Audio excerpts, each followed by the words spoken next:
ভাই এরকম কাজ করলে তো মনে হয় আমার 5 বছরও কমপ্লিট হবেন না।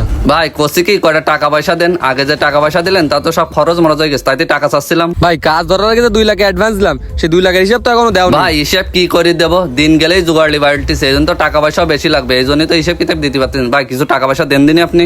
আজকে ওই 1000 দিয়ে যাচ্ছি, আর বাদ বাকি কাজের পরে দিবা। ভাই 20,000 নয় 50,000 ধরে দেন দিনই। আচ্ছা ঠিক আছে, তুমি যখন বলতে রাখো। আচ্ছা ভাই ঠিক আছে, কাজ কাম সেইভাবে করবেন, সমস্যা নেই।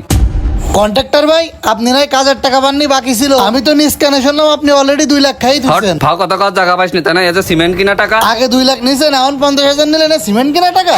এই কি বল বক্কর ভাই, তোমার আমি সিমেন্ট কিনে টাকা দিলাম কখন, আর তুমি ছেলে বিলে টাকা না দিয়ে এভাবে ঘুরোচ্ছাও? ভাই ইগের কথা বিশ্বাস করে না দিন, ইগের সব মাথাটা খারাপ হয়ে গেছে।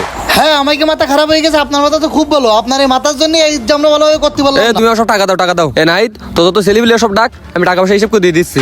আমার ছেলেবেলে জনের টাকা আপনি দেবেন কেন? টাকা আমি তো দেবো। তুমি যে ছেলে বিলে কিরকম টাকা দেবো না জানা আছে।